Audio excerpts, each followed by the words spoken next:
Hello folks, welcome along to the Teagasc DairyBeef 500 Winter Herd Management webinar. My name is Briefne O'Brien and I'm the Technical Beef Specialist with AgriLand, and I'm joined by our three panellists.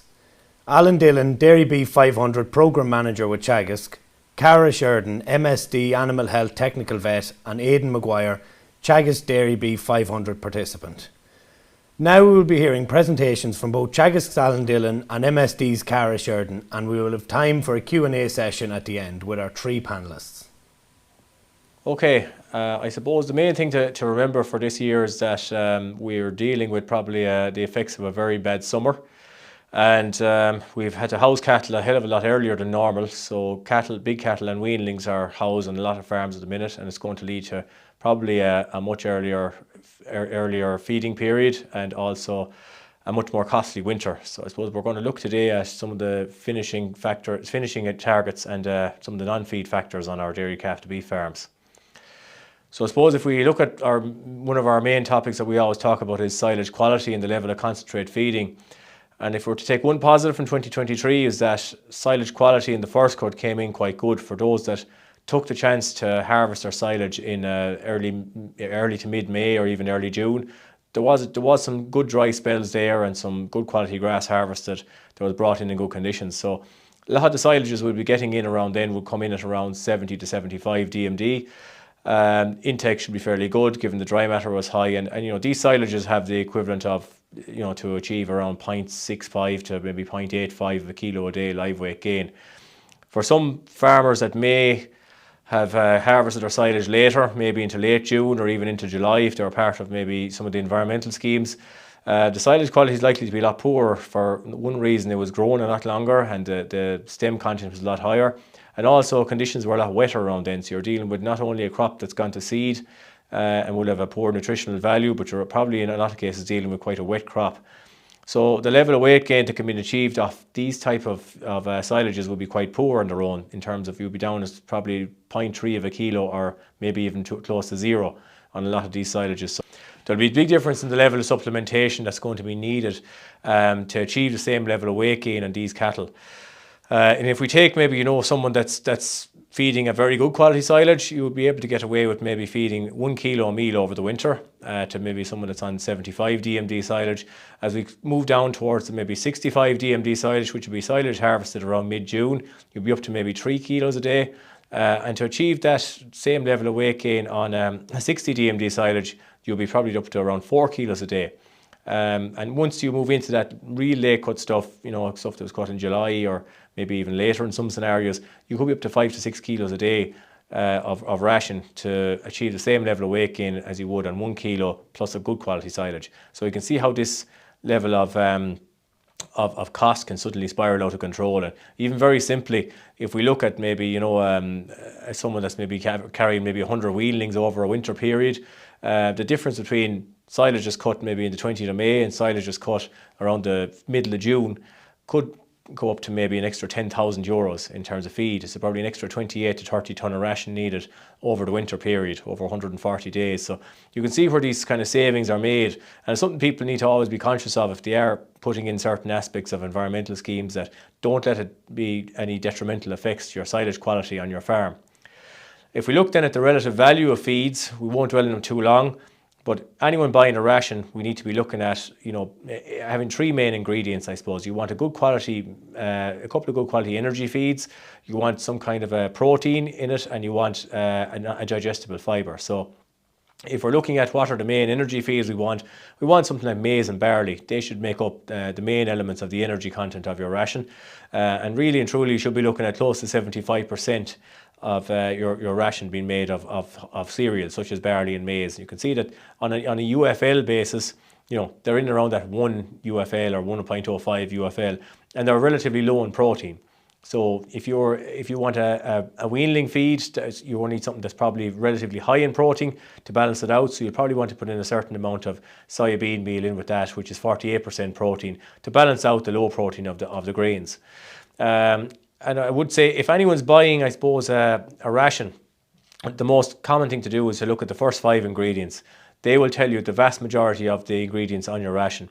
If you see the likes of palm kernel or wheat feed coming in at number 2 or number 3 in terms of the order of the feed ingredients on your diet, on your ration. It's probably of a relatively low value in terms of maybe energy content. Feeds like palm kernel, wheat feed, sunflower oil, quite good in protein, but quite poor in energy. The opposite probably to the grains such as the barley and the maize. So it's just to be aware that, when you do look at your first 5 ingredients, you look for barley, maize, bit of soybean meal, or distillers, and soya hulls. That's where you want to see the bulk of your feed ingredients make it up in your ration. So if we look then at the economics of finishing our dairy beef steers over the winter, I would say that the costs have remained very high, and one of the main problems we're actually seeing this year is that cattle are coming in a lot lighter than we expected given the wet summer.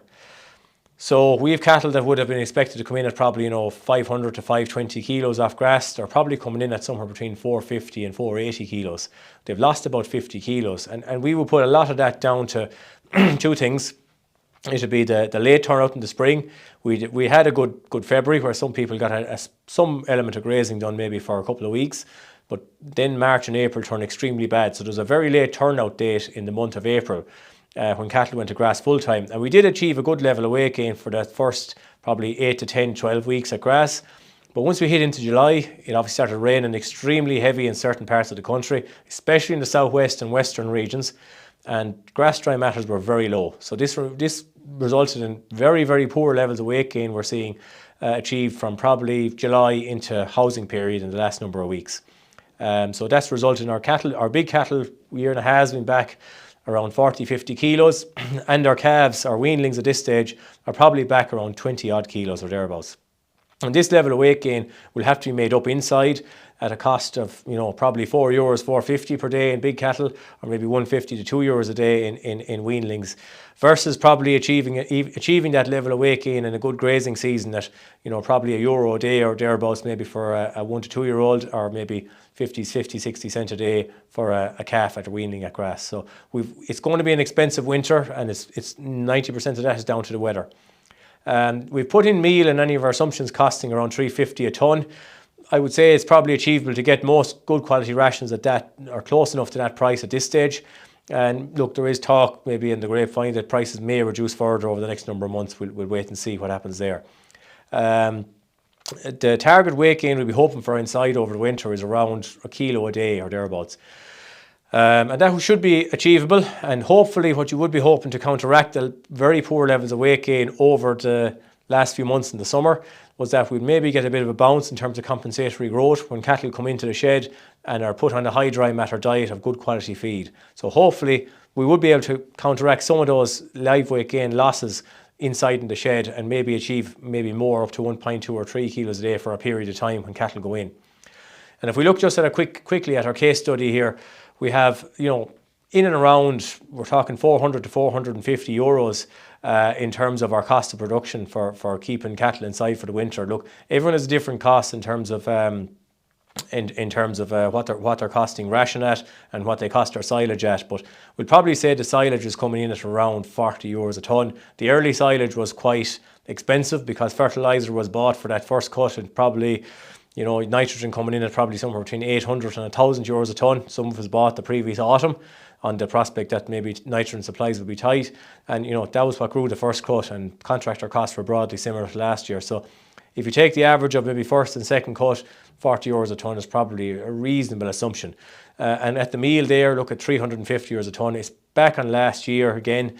Probably we're talking maybe, 80 to 100 euros a tonne extra this time last year. It's a help that it's down, but we're going to need a lot more of it this winter. The fixed costs, I suppose, we're putting in the farms are around, you're talking about you have to run machinery, you have to keep cattle inside in sheds, there's maybe a labour charge, there's interest on the cattle and transport, etc. So look, around 100 euros is probably what we'd be expecting in terms of our cost for our fixed costs for keeping cattle for the winter. It varies again from farm to farm. It could be anything from 50 euros to 150 euros, depending on where you are. But look, if you're talking about where our costs of production are, you're not going to be talking a hell of a lot less than maybe 4 to 450 a day when you add in the fixed costs and everything on the farm of keeping your cattle for the winter. And this is something that people need to bear in mind, that you need to do these sums in advance. It's going to be expensive. You're going to put a lot of money into these cattle. And, we're probably going to need a significant level of a beef price rise to cover our costs for the winter. Whether that happens or not is a question for the markets. So the other finishing factors, I suppose, right, these are things that are maybe more within your control. Your silage quality is what it is, depending on how the summer went. Your ration cost is dictated by your merchants, and your beef price, etc., is dictated by your processor. But if we look at certain things that we can try and work on ourselves, space allowance is something that we probably need to look at a bit more closely in a lot of farms. Sheds are gone very expensive to build. They were always expensive, but they're gone very expensive now at this stage with material costs. And the tendency is often to fill these sheds with cattle and tighten them in as tight as you can.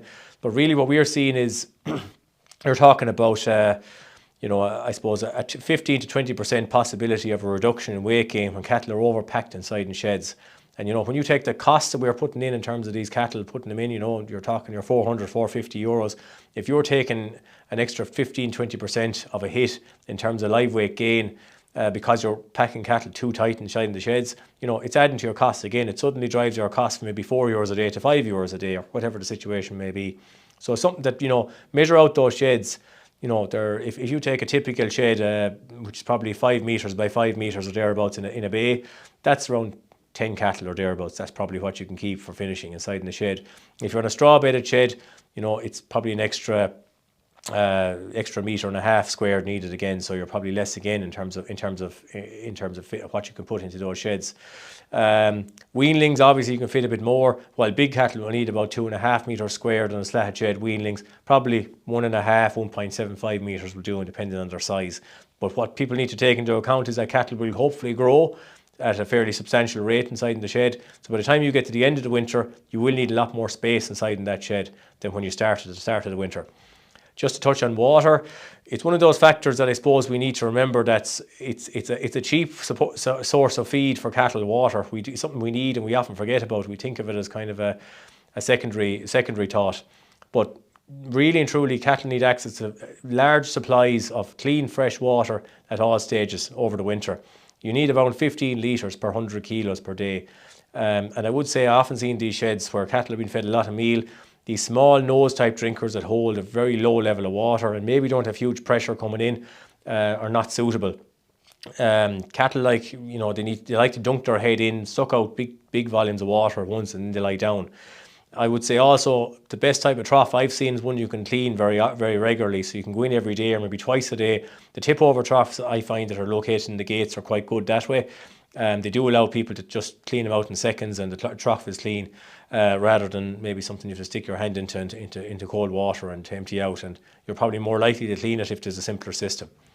Ventilation is something I suppose we're always talking about. In terms of, I suppose, smaller cattle like weanlings, there is always that risk of pneumonia. You do want to make sure that there's enough ventilation, that they're not overly heating inside in the shed, and that there's plenty air coming in and there's no stale air sitting in the shed. Obviously, often the more open the shed is, the better. I think farmers as well, in terms of health, they need to take into account there's a lot of new viral problems on farms these days. It seems to be something that's multiplying a lot more. Probably as numbers increase on a certain number of farms, and I would be recommending a lot of farmers go in with maybe pneumonia vaccines or IVR vaccines. Even in terms of just the overall immunity it brings into herds, it can make a big difference in terms of live weight gain over the winter. And obviously you have your typical fluke and worm and lice doses also that need to be taken into account.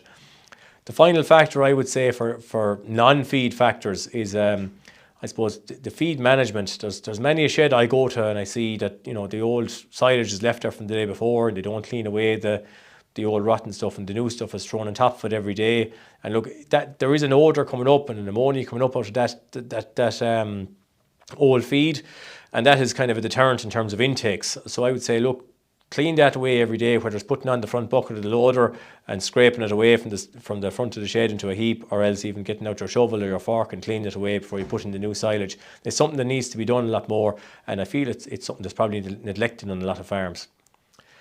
So just to summarise then, I suppose the costs have remained very high this winter again, and I suppose, look, winter finishing is always a bit questionable in terms of the economics, but it would be something I would be concerned about this year, where the level of costs are extremely high again, and the extra long finishing period we're going to probably have this year because of cattle coming in at lighter would probably make it that, you know, a higher beef price is going to be needed to balance the books in the back end of the year or into the spring. Silage quality is one thing I would recommend that everyone needs to test. A lot of silages, especially those later cut ones, are going to be extremely poor in terms of their feed value, and that's going to have to be balanced with adequate levels of nutrition in forms of ration over the winter. So, you know, if your protein is very low or if your energy content is very low, you're going to need to spend that extra bit to avoid cattle falling behind, especially weanlings, which may end up going back to grass a lot lighter next spring, and maybe, you know, chasing the game again coming into the autumn next year, where they're extra light again by September. So that's where I'm going to finish up there anyway, and we'll move on from there. So thank you very much for that, Alan. And any questions that our listeners might have, don't be afraid to send them in to us. Next up, we're going to have MSD Animal Health Technical Vet, Cara Sheridan. Hello everyone, I'm Cara Sheridan. I am a technical vet with MSD Animal Health, and I'm here this evening to talk about managing health at housing and just how we do that to try and minimise the risk that is the housing period, and then also how we fit in vaccinations and try and get them to work their best. So I suppose what we have to be realistic about is we can only control the controllables, and this year, if anything, has taught us that, because housing has certainly come upon us overnight essentially. The thing as well, when we think about animal health at any time of the year, and housing is no different, albeit it is a bit of a pressure time, is that animal health involves an awful lot of different factors on farm, and we can, if by paying attention to those individual factors, we can make sure that animals are in their best health at the time of housing and also for vaccination at that time.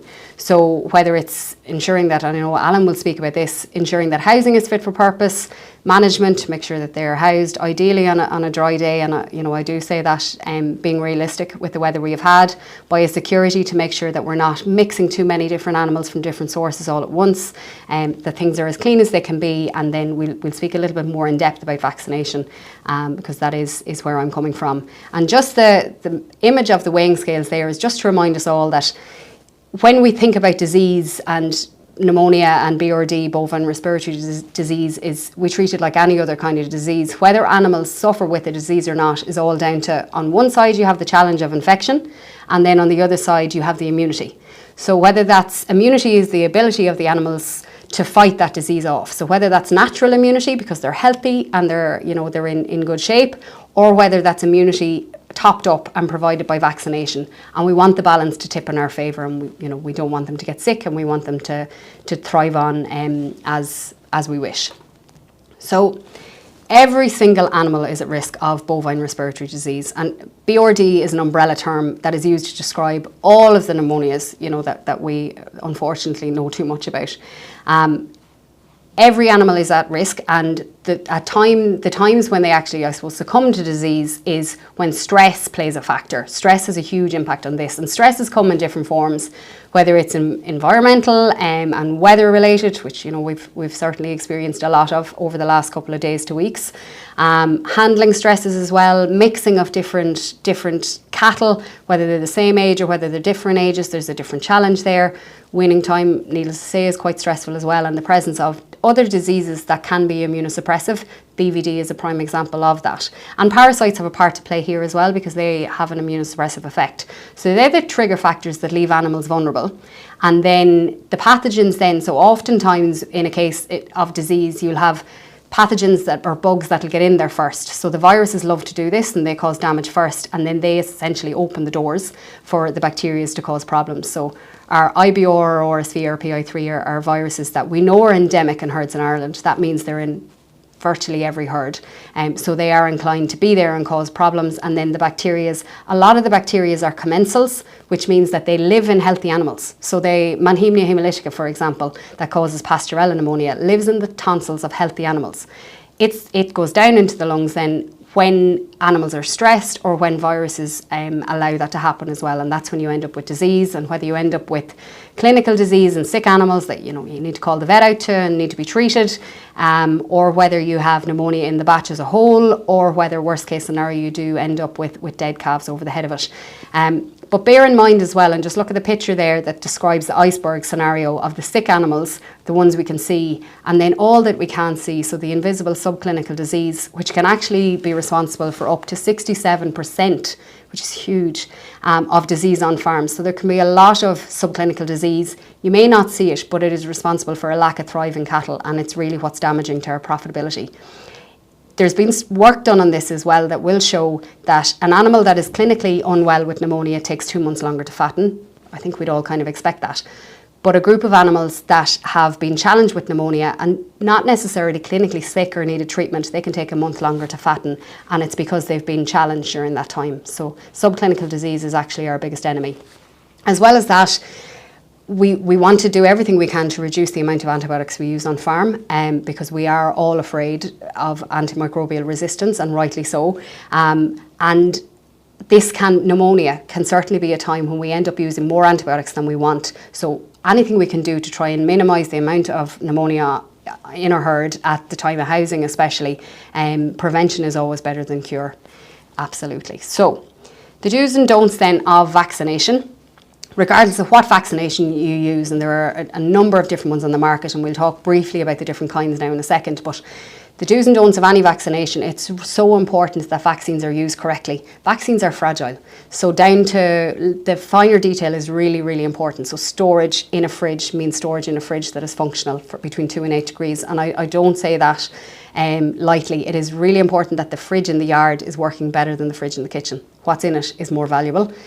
To read the data sheet, so to read the leaflet that comes in the box of vaccine, just to see, do I give it under the skin, do I give it into the muscle, do I give it up the nose, to make sure you're giving it correctly and that you're giving the right volume as well.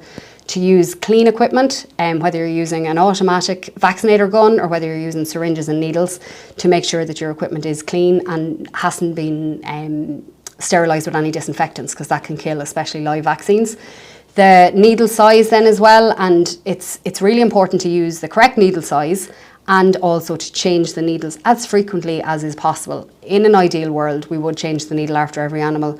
It's not always practical to do, but to make sure that you do change it frequently. Have a pocket full of needles is my advice, and to change them as regularly as you can. Then onto the BRD vaccine range, and of course this evening I'm speaking just about the MSD vaccine range. Within the MSD BRD vaccine range, we are really, really lucky. We have a multitude of choice of vaccines. So whether we're talking about our IBR vaccine, we have live and inactivated. Live would be the most commonly used. Whether we're talking about an intranasal vaccine, we have Bovilis intranasal RSP live, which covers RSV and PI3. We have a new vaccine just launched this year, which is Bovilis Nasogen C, which covers bovine coronavirus, which can be an issue on certain farms. And then we have a vaccine which is very well known, and that's Bovilis Bovipast RSP. So that's an inactivated vaccine, so it takes 2 doses of that vaccine 4 weeks apart. So the timing of that pre-housing is rather important. Deciding which vaccines to use is a conversation that is worth having with your vet and with your advisor, and it's all about finding what works best on your farm. A one size does not fit all, and it can come down to individual farm decisions, like what's the cause of disease that you've had in the past, the age of animals that you're going vaccinating, how quick you want the vaccines to kick in, so the speed of onset, and the duration of protection for over the winter as well. So all of these things can be taken into consideration, but there are vaccines there, for everyone, and we want to make sure that you make the decision with a little bit of knowledge behind it, that you're choosing the right vaccines for your herd. So the vaccination protocols then, and I just put up, I suppose, a quick snapshot of the different protocols that can be used. So with the intranasal vaccines, so Bovilis intranasal RSP live or Bovilis Nasogen C, we know that the onset of immunity for both of them is 7 days. So it means that we would ideally like to have them on board 7 days before housing, or before sale. But in this scenario, before housing, it means that they are fully kicked in before you bring in the animals. Bovilis IBR marker live then, to have it on board 2 weeks before housing, because we know the onset of immunity when it's given into the muscle is 2 weeks. And for Bovipast, it's 2 shots 4 weeks apart, and to have the second shot given 2 weeks before housing. So again, you have full immunity before they come in is ideal. We may talk a little bit later in the Q&A, you know, about how in an autumn, it's not quite winter yet, in an autumn like this when housing happens very, very suddenly, well, how do we manage that? There's always ways to use it still, but I suppose it's always a bit of forward planning, and to try and give the vaccines pre-housing is always the best advice. Then if we talk about parasite control at housing, and it's been an incredibly wet grazing season, so there's parasites have had a field day.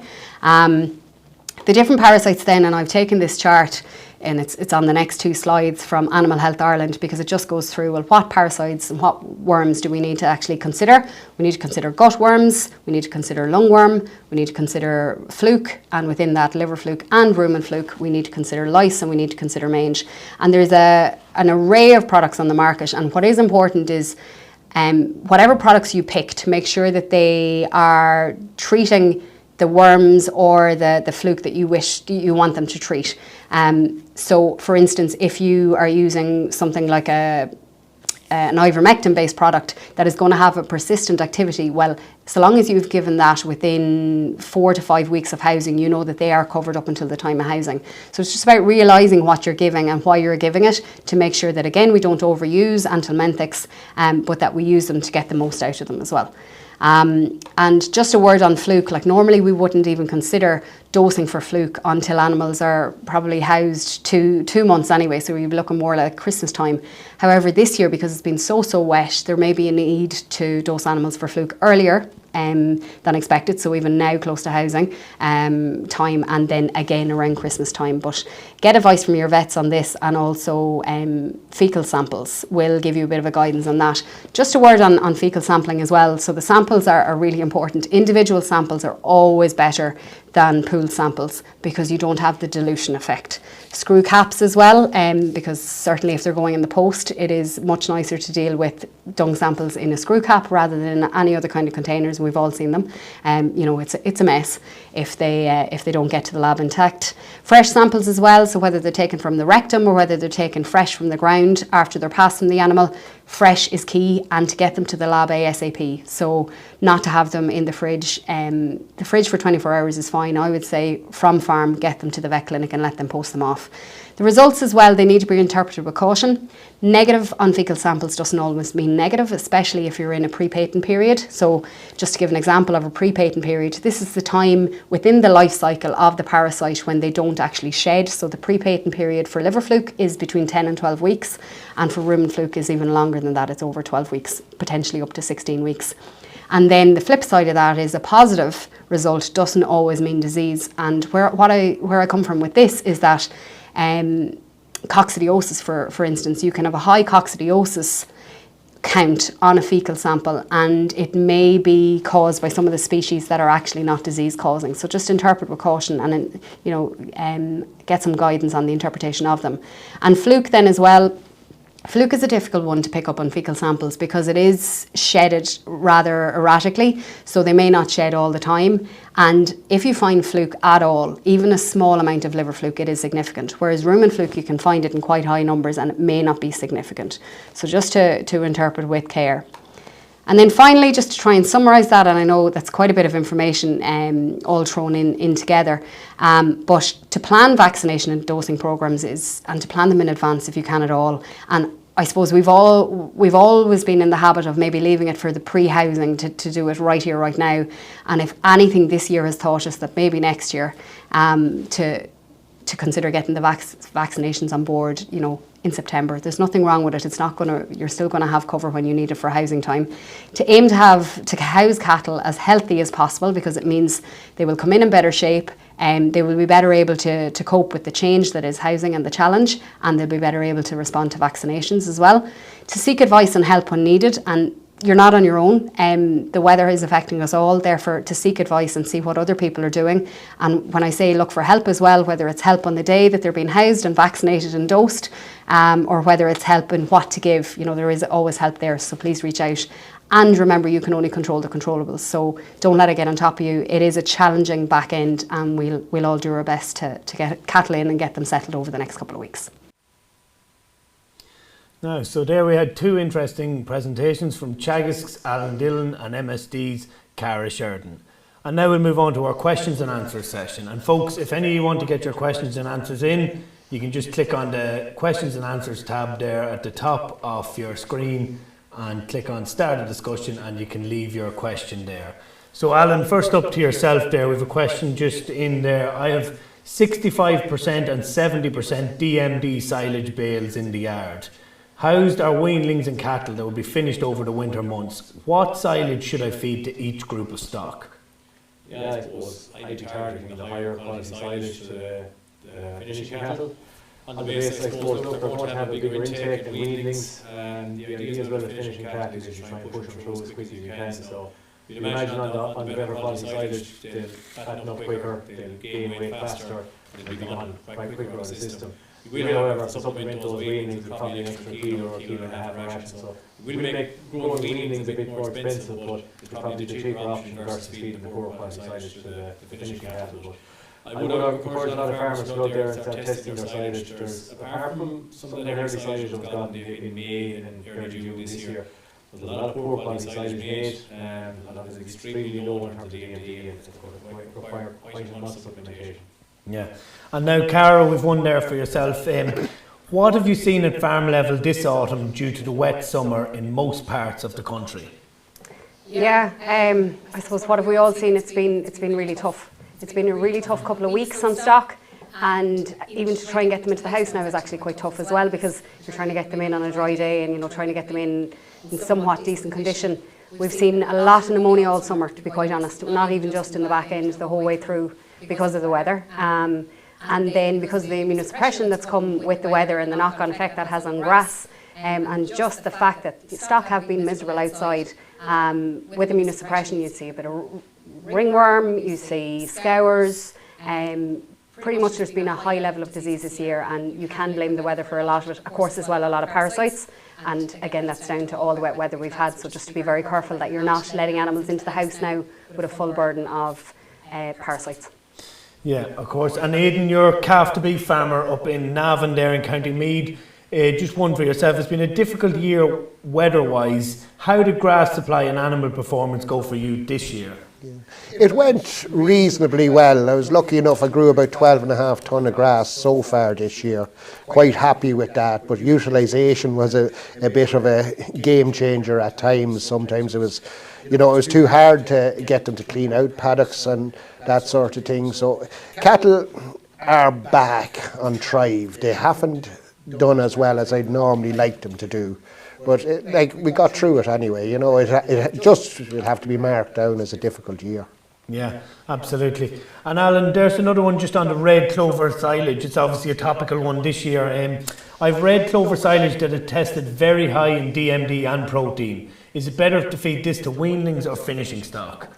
Yeah, the red clover silage has been a bit of a success story on a lot of our farms with the DairyBeef 500. I'd say we've probably 30% of the farms had it as probably a portion of our silage at this stage. So far, so good at it. Again, like that person sending the question there, it's testing very well. It's high DMD, it's high protein, and we're seeing good results.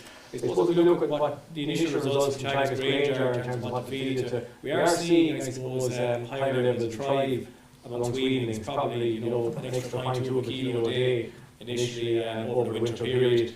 However, I suppose there's a possibility that if you feed red clover silage and achieve maybe 0.8 or 0.9 of a kilo a day over the winter period, you may lose some compensatory growth in the spring. So the flip side of that is if you have finishing stock on the farm, it's an excellent feed to give you finishing stock. They'll have higher intakes, but they will achieve much higher level weight gain. And that's the initial trial results are showing this. And we will cut down on the level of meal supplementation. So it depends what categories of stock you have in the farm. But I suppose if you have finishing stock, I would maybe target them. Yeah, and of course one in there now for yourself, Cara. A farmer here got a low positive for rumen fluke on a dung sample. What would your advice be there? Okay, so low positive to rumen fluke, or even finding rumen fluke in quite high numbers on a dung sample, doesn't necessarily mean you have disease. So liver fluke is different. If you find liver fluke, it's significant. If you find rumen fluke, look back at the animals. Is there any indication of clinical disease with them? Because they can carry a certain amount of rumen fluke and be okay. So I would advise that person to just get onto their vet, ask themselves the question and then discuss with their vet, is there any signs of clinical disease as well, because they may not need to act on that. Okay. And just another one there for yourself again, Cara. I normally vaccinate weanlings each year with for IBR and RSP. Only one weanling in the herd tested positive for IBR. Would you still recommend vaccinating? So I suppose it depends what test was done as well, but if we say, so one weanling shown up positive for IBR, if that animal had never been vaccinated, that is likely then that they have contracted IBR and therefore they're shown up positive for the virus. If they've been vaccinated, and depending on which test was done, we can use, there's a GB test and a GE test, and the GE will differentiate between vaccinated and unvaccinated, whereas the GB won't. So maybe they're testing an animal that has already been vaccinated and that's what's flagging up. Just because you're testing negative for IBR now, and it's great, we all want to be testing negative for IBR, but that then, it doesn't mean then that IBR isn't going to be an issue in your herd, because we know that IBR is endemic in Ireland as a whole. So I would still advise to vaccinate whether you're testing positive or not, based on the fact that if you are negative, you're vulnerable to picking up IBR, be it from across across neighbours. We're never far from other people's stock in Ireland, just the way we do business. And if they are positive for IBR, it's still worth vaccinating, because even if that animal has IBR, it will reduce its shedding by vaccinating, even if the animal's positive. Yeah, and then there's just two questions here on red clover. Maybe we put one of them to you anyways, Aidan. So you've red clover on your farm. How did you manage this crop this year in terms of fertiliser cutting, number of bales per acre, silage quality, etc.? And just a question then on grazing red clover swards, and can you graze it without much worry of bloat, in particular, say, at the back end of the year? Yeah, no, the red clover has went extremely well for me again this year. I'm delighted with it. It was initially sown with 3 bags of 10-10-20. That's the only chemical fertiliser it has gotten since I've sown it 2 years ago. And this year alone it has produced 28.5 bales per acre for the whole year. It was grazed early on in the year, it was grazed in March, just a light grazing with young stock, and then it's currently after the 4th cut there about 3 weeks ago, it has now been grazed again by young stock. So the only fertiliser it has received is slurry, 2,500 gallons after each cut. So it's just pumping out grass or pumping out silage, which is fantastic and extremely cheap, so I have had no issues with bloat on it. Having said that, I'm grazing it when it's quite short, it's not a big flush of grass or a big flush of clover going into them at any one time. But no, it's working out very well. Yeah, and I suppose, Alan, can you add anything to that, I suppose, on concerns with grazing red clover silage? Yeah, I suppose the initial results would show that, from trials would show that, look, grazing, there is the potential to damage it. It's very different compared to white clover, that I suppose hoof damage, compacting the crown of the plant down into the ground, that can cause more damage to actually, getting the plant out of the sward than anything. There are some new varieties, I think, that are coming on stream that are suitable to grazing, so maybe they might be something that might be useful in the future. I don't know if they've been tested yet. But red clover, by and large, it's a cutting crop. That's what it's there for, and it gives great results, in terms of yield and quality, etc. And it lasts a number of years. And even when it does die back, once you have a good proportion of grass in the mix, you still have a good grazing sward left in terms of perennial ryegrass when it's gone. But it is a cutting crop. And just another quick one for you there, Alan. Weanlings are 30 kilos behind targeted housing. What should I do to make up the gap?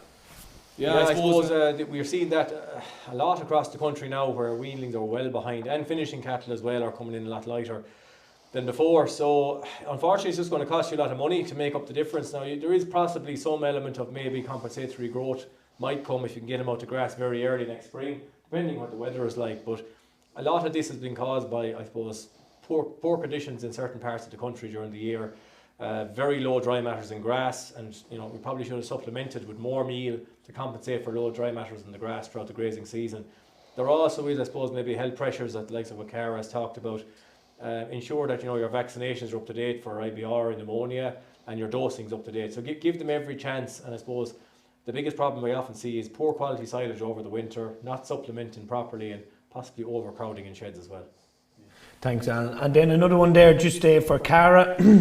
I've gone in with Bovipass 3 weeks tomorrow and was going to go with second round Monday, and to house the following weekend because of weather and ground conditions. Would this be okay? So what's your advice there, Cara? So give it to me again. They got the first shot of Bovie Pass 3 weeks tomorrow. Yeah, so 3 weeks ago the Bovie Pass had been received, and they were going to go with the second round now on Monday and then house the following weekend because of the weather and ground conditions. Yeah, what would you say there? Yeah, and I get you. Wait 4 weeks after your first shot. So you're not going in tomorrow, you're going in a week tomorrow. You don't gain anything by going in early. You got to wait the 4 weeks in between the two shots to establish a good foundation of immunity in the primary course. And then even if it's a case, so best case what we would aim to do is 2 weeks after the second shot you'd be housed. You're probably not going to be able to do that with the way the weather isn't playing ball. But you're better off housing and giving Bovie Pass the second day than shortening the 4 week gap in between the two shots. So you just make the best of it. Wait for 4 weeks, a week tomorrow. Okay. And another one there's a lot of talk of among farmers this year, Cara, I suppose, is weanlings being bought in or weanlings on farm, and there's a lot of coughing and snotty noses. What's the advice here, or what's the best treatment for this? Yeah, I'd be priceless if I could answer this question. There's a lot of coughing, there's just a lot of cattle. Look, they're doing okay, but they're a bit back. It's been really, really hard, like whether it's viruses, whether it's bacteria, whether it's parasites as well. All you can do is kind of tick off, okay, what could it potentially be? So worms being number one, coccidiosis as well is another issue, and albeit that doesn't cause coughing, but it causes enough an immunosuppression that it can leave them more vulnerable to other things. Get your vet out, get them involved to investigate, but definitely parasites was kind of number one, and after that there's been a lot of viruses on the go because we've had just the most horrendous couple of weeks of weather. So I know I can't exactly give you an answer, but what I would say is make sure they're well wormed, especially for lungworm, and get the vets involved maybe to take swabs or to take bloods to see what else could be involved. And then never forget that common things are common. IBR, RSV, PI3, Mannheimia pastorella is always going to be around in times of hardship because it comes on to secondary to stress. And by God, we've had it. Yeah. Okay, and then Aidan, just one for yourself there. Have you sold any cattle yet this year? How did they kill out with regards weight, age at slaughter, etc.? Yeah, I did have 42 cattle sold from June onwards. You know, due to grazing pressures, they had to come into the shed early, and they came in lighter than I'd like. But at the same time, they did okay. They were on 5 kilos of meal and good red clover silage. So they did okay. They're killing out maybe 30 kilos lighter dead weight than I would like. But that's just the way the cookie crumbled this year. You know, all cattle are behind. All my cattle are behind by about 20 to 30 kilos at the moment. So they killed well. They all fat scores 2 plus 3 minuses. You know, happy enough with that. Grade it okay for the type of cattle I sell. You know, so they did okay. The price is back, yeah, they're back €150 a head on this time last year, you know, so it's definitely going to affect me going forward, but going well at the same time. And that brings me to my next question then, Aidan. Input prices and beef prices are both back on last year. How do you see this impacting your bottom line for 2023? In a position where I'm actually I will be selling more cattle this year than last year, so there will be an apparent increase in funds, but it'll be at the expense of profit, shall we say, in the sense that calves or cattle sold will not leave the same margin as they did last year. So. Okay, and then just back to yourself there, Cara, we just have a question in on what's the best coccidiosis treatment strategy? And then we have another one there. There seems to be a few cases of coccidiosis in calves, maybe post-turnout, and what should farmers do to prevent it next year? So just a bit of advice there on coccidiosis. On cocci, yeah, and cocci have had a great year because they are a parasite and they love warmth and they love wet. So there you go, they've had a blast. The thing is, to make a control programme for coccidiosis on anyone's farm, it is farm specific. So there isn't one general advice that'll fit all. But what I will say to you is the products that are on the market, and Vacoxin is MSD's product, to use it as a preventative, it's very important that you give it at the right time. And there are different strains of coccidiosis that can cause issues in calves and we say calves, I mean, it can cause an issue right up until a year old, potentially older, but mostly the younger animal.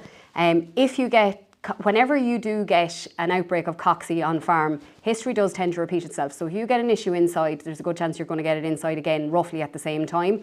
So you want to make sure that you give your Vacoxin or equivalent 10 days before when you expect trouble. and treat the whole batch, lads. Don't just treat the couple of calves that are giving bother. You've got to treat the whole batch. It's a batch problem. And again, if it's happening outside, and I know from speaking to Aidan earlier, he got an issue this year outside. So, and this year, a lot more people that wouldn't normally get an issue outside may have got an issue again. And it could be, you could be dealing with a different strain of cocci that you have in the house versus the ones that you'd hit outside. That's why you can seem as though you get it twice. Again, it's the same advice. If you get issues, say 3 weeks after turnout, go in with your preventative treatment to the whole batch about 10 days before when you expect trouble. Now, weather has an impact on that as well, so that's the one thing that we can't predict, but you can be forewarned for it. And before you'll ever see a scour, you'll see a batch of calves affected by cocci. You'll just see them, they'll have gut discomfort. So they'll just be a little bit uncomfortable of themselves, swishing tails, showing signs of a mild colic. Watch for that. Dung samples as well are useful, but just be careful that you could take dung samples. They could be clean as a whistle, and it's because you're still in the pre-patent period for cocci. Okay, and then just that brings into the next question. Would you advise treating an entire house of weanlings with antibiotics if you have 3 or 4 clinical cases of pneumonia? So obviously pneumonia and weanlings there can be an issue. What would your advice be there? Yeah, no is the straight answer, and again, get your practicing vet involved, because you really need to have the vet in the shed to call what needs to be treated, what's not. So, and as you'll have seen in my presentation, you have the clinical pneumonia and you have the subclinical pneumonia. Subclinical pneumonia, essentially you treat the clinical cases, and this is for the prescribing vet to give the tailored advice. I wouldn't advise necessarily going in, but I would involve getting your vets involved to devise a control programme for the whole shed. Even if you've had the couple of clinical cases, you treat them as clinical entities, but then come up with a control plan for the whole shed. But it doesn't mean you necessarily have to go in with antibiotics to the whole kit and caboodle. It may be a case that you can do different things for ventilation to try and prevent more clinical cases happening. Okay, and then Alan, there's one in for you there. When buying autumn calves, is it better to be buying beef breed calves or Frisian calves? I suppose when buying autumn calves, you're a lot more limited in your selection. Look, if we look across the board, across our programme farms, there's about, there could be 1,000 calves or whatever bought, or 1,500 calves bought across our farmers. I'd say 60-70% of them are generally Frisians. Look, it's down to value, and it's down to, I suppose, looking at the CBV of the calves and seeing are you getting value for money. So, look, a good Frisian at the right money could leave as much money as a good Charolais at an extortionate price. So, it depends what kind of value you're getting from them. The Frisian, look, is probably a less saleable animal on the live market, I would say that, whereas your Continentals or early maturings are probably more saleable at any stage along the way. But we've definitely seen that, look, the Frisian done correctly, there's nothing wrong with them, provided they're not too extreme in terms of their I suppose, milk genetics, you will call it. That they're not too maybe Holstein or too crossbred. They can be all fine, It's down to the price you pay. We're seeing guys paying maybe a little bit extra. You're probably talking extra 20-30 euros for an autumn one versus a spring one. But look, the autumn system does work extremely well. Yeah, and then another question from this farmer. What weight would you recommend starting to finish Frisian steers? And I suppose it's relevant for all cattle at this time of the year. What weight do you really go in and switch on with the finishing diet? Yeah, look, ideally we'd be hoping to get him somewhere close to the 500 kilos before we start pushing him, and that would give you, if you expect around 1 kilo a day live weight gain on average, maybe a bit with it, that'd be about a 100-day finishing period or thereabouts at max.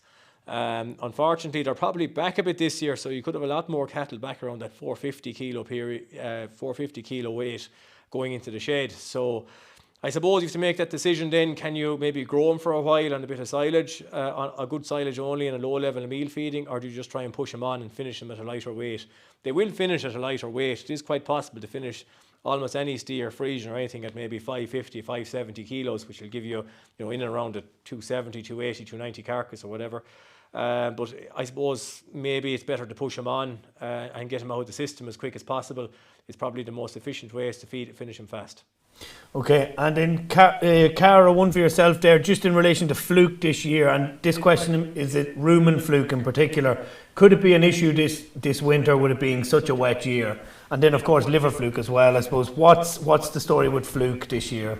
Yeah, again, fluke is having a great year. Definitely can be an issue now already, will be an issue after they go in, because whatever they carry in with them can turn into an issue. Just rumen fluke before I kind of go on to, I suppose, handling fluke in general.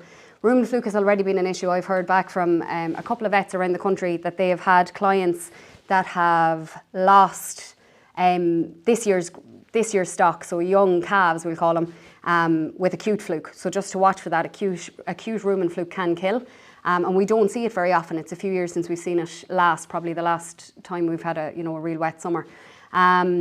Liver fluke then, definitely an issue. What you need to do, obviously to take dung samples is still very useful. Just to be careful with dung samples, as I said in my presentation, that the shedding of liver fluke is quite erratic. So even though they have liver fluke, they won't shed it every single day, so you may miss it in a dung sample. But when you're treating for fluke, and get a bit of advice from this from your vets, to make sure whatever product you're using, that they've maybe been housed long enough that they're going to kill all the active stages, all the stages that they need to be killed. In other words, that you let the fluke mature in them to use the product in question. Or maybe it's a case that you need to give them a fluke dose now and you will need to then repeat it again. So in other words, to kind of wipe whatever's in them now and then to go at them again. So to get advice on that, but in a nutshell, fluke is definitely an issue, both liver and rumen. Okay, and then Aidan, I suppose, what's your protocols for housing this year as regards vaccinating and dosing programme? Everything has been brought forward, something shocking this year due to the weather. Now, the plan was to go in with a Bovipass and an IBR on this year's calves, but at the moment, this year's calves are practically in without any vaccination. So they will be vaccinated, they will receive their Bovipass and they will receive their IBR, so that's the plan for this year. I think it's essential due to the type of weather we're having, Yeah. Absolutely. And then I suppose maybe this is just one for yourself, Alan. With the mini drought in early June and wet summer, is silage stocks an issue on farms, or what are you seeing there? Yeah, I suppose it's interesting you say, because just today we got out the results of a fodder survey from Teagasc, and it's showing around a quarter of the farms have some level of a deficit in the country of those surveyed. I suppose on our programme farms, you're dealing with maybe a different situation where you have weanlings and you have cattle for finishing. So you always have the opportunity there to push on the finishing stock faster and maybe kill them at a lighter weight. So there will be a lot of meal going into the diet there. But yeah, across the country, especially maybe where there's suckler cows or maybe store cattle or whatever, there is a big risk that we're gone in maybe 4 to 6 weeks earlier than normal to start feeding. And you often see it, these wet autumns turn into a wet spring, and if we lose another 4 to 6 weeks late going out next spring, suddenly there's a big problem starting. And I would be concerned. I would advise farmers, if you think you're any bit short at the minute, go and source some silage or some kind of fodder at this stage, or make plans at least to maybe sell stock or introduce extra meal, fodder beet, whatever you can get your hands on. I wouldn't be leaving the chance that next spring is going to solve it, because look, we've seen it before where we've relied on a good spring after a bad autumn. It's caught us badly. And just another one there, just on the finishing weights that seems to be getting a bit of interest. A farmer here does Angus and Hereford heifers. Yeah. What weights should they be starting to finish them? Well, I suppose, look, for Angus and Hereford heifers, you're probably limited enough in terms of where they're going to go. If you can get them up to around the 250, 260 mark, it's probably a lot of what they're capable of in terms of the genetics. Especially you typically see on some of these Anguses that are used maybe on dairy herds, they're probably the ones maybe lower carcass potential, and they're maybe easy calving ones, etc. So often at 250, 260, that's around 500 kilos live weight. Look, 40, 50 days will do a lot of those heifers to finish them, to put a bit of flesh in them and get them up to a fat score 3. So I'd say, look, when you're hitting near 440, 450 kilos live weight, you can start feeding them maybe 3-4 kilos a day of a high energy ration with silage, and they'll be gone within less than 2 months anyway, guaranteed. Yeah.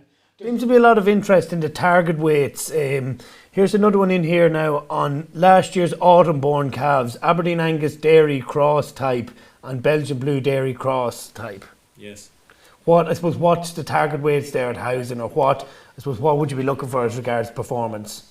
Look, typically the autumn ones can perform a little bit better maybe in the initial stages than the spring ones, because they probably have a longer grazing season done. Look, if you're talking about any calf coming up to around 12 months of age, you'd be saying pushing around the 300 kilos mark or thereabouts, I mean, you're still talking about the same targets for finishing weight of, around 600, 620 kilos live or thereabouts. And, it's about hitting those different stages. You have different targets for different stages of life. So, you want to hit around that 0.7 of a kilo a day for the first year, for the first milk feeding period and for the first grazing season or thereabouts, and you want to achieve around 0.6 for the first winter. And then you're hoping to get maybe an increased gain of around 0.8, 0.9, 1 kilo a day for different stages of the grazing season, and then around a kilo for the final furlong. So it's about looking at the various stages and having no setback. Where we often see the biggest setback is with weight gain is that first winter.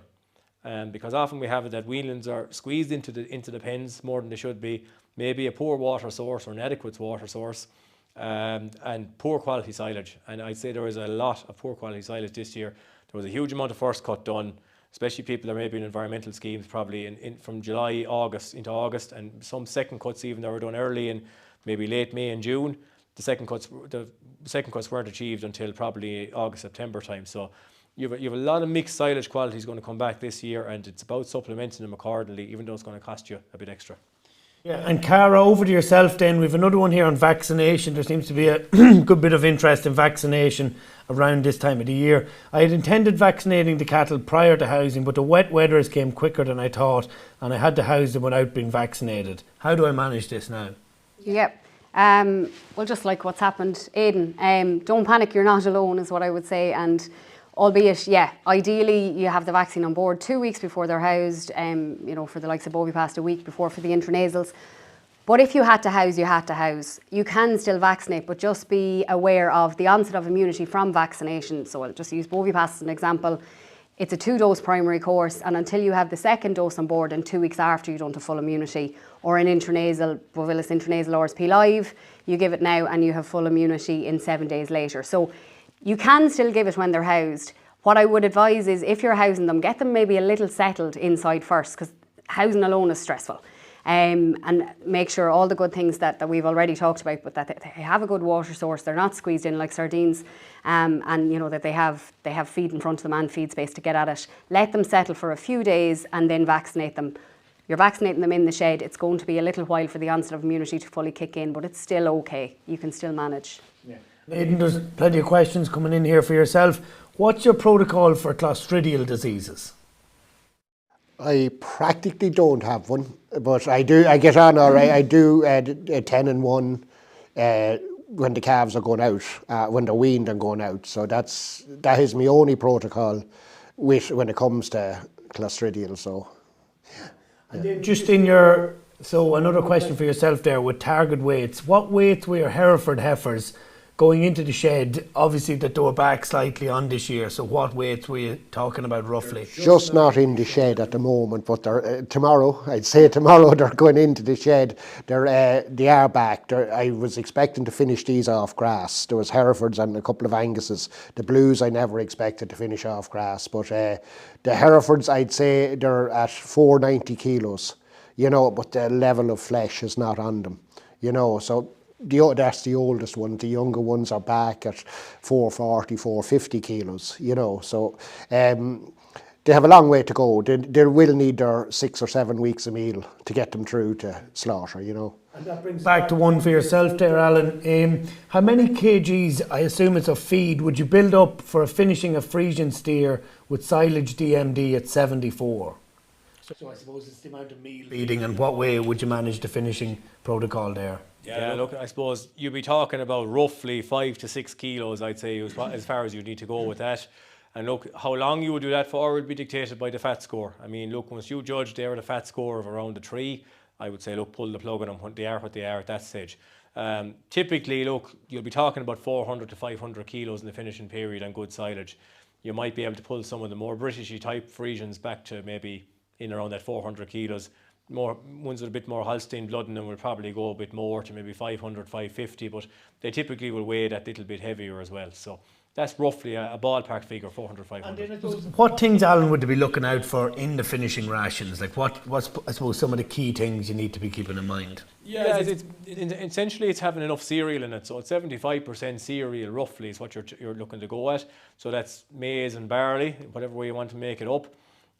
You want, I suppose, a good protein source as well to bring up the required protein level. So soybean meal is the best source there, and maybe some kind of a digestible fibre such as soya hull. So look, once you have them as the main feed ingredients, you're looking at a reasonably good ration, I would say. Yeah. Another one there seems lots of interest in the average weights at housing. So the spring calves at this time of the year at housing, what's the average weights? Now obviously there's going to be some variation, but I suppose ballpark, Alan, what are you looking at there? We're probably back, I would say, across the board. I would say, look, we're probably down to maybe, it could be 250, 255 kilos maybe on average. We'd be hoping to get a little bit more, maybe up to 270 or 80 ideally, but I would say the calf weights are going to be back a lot this year. Again, it's due to a lot of stresses on calves. We're seeing, as it's been said numerous times already, calves coughing, touches of pneumonia, bits of viruses, etc. And look, it's down to weather. It's nothing else I can think of, only weather, because it's been raining for 4 months straight,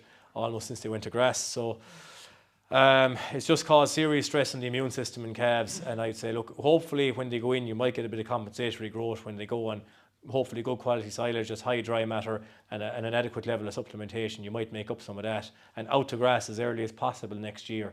Depends what the spring does, obviously, but if it's anywhere reasonable, you should get a bounce there too. Another just quick one for yourself there, Aidan. Do you clip the calves' backs, so the hair on backs and tails at housing? I don't do the calves. No, I have good high airy sheds, and so far they don't appear to need it. As I said, once they're vaccinated, it settles all problems like that. I do clip the finishing cattle all right. It controls lice and it leaves them more comfortable. And then, Cara, advice on treating ringworm in calves that were housed this year? Yeah, well, there is no ringworm vaccine. MSD had Bovillus ringvac that's not available at the minute, or for the foreseeable. How do you treat it? Well, first and foremost, the ones that have lesions, separate them from the ones that don't have it, because try and reduce the chances of spread. There are numerous products on the market for treating them topically, sprays and such like, and which are definitely useful. And just watch for secondary infections as well. Unfortunately, a lot of the times it can be in the house, especially if there's wood. So maybe at the feed barrier that, and there is really no way to disinfect that other than the fire. But Creso or Creso-like products can definitely help, but it's very much a topical treatment. There are washes and stuff available there as well. And then there's some, other alternative treatments that people know about that I'm not going to talk about here. So yeah, and you do your best. Best age for squeezing bulls, I suppose. Alan, what's the advice there from the DairyBeef 500 programme? Look, I suppose most of our farmers will be doing it before they're 5 months of age. Look, the results from Grange have shown no real detrimental effect by going early in the animal's life. There are farmers that prefer to leave them until they're near 12 months or whatever. But really all the research has shown that, look, early castration brings no negative benefits over the whole lifetime of the animal. And all our farmers are planning on keeping cattle right through to finish. So some are using the rubber bands at a younger age, but most are going with its typical castration. Now that's about all we have time for this evening, and a special word of thanks to our three guests, Alan Dillon, Cara Sheridan and Aidan Maguire. And also to the Teagasc DairyBeef 500 sponsors, MSD Animal Health, Volac, Liffey Mills, Drummods, Munster Bovine and Corteva. And finally to you, our listeners, thank you very much for tuning in. Apologies we did not get to all your questions. And for those of you who missed out, stay tuned to AgriLand for updates and news stories from tonight's webinar. That's all from us. Good night and thanks for watching.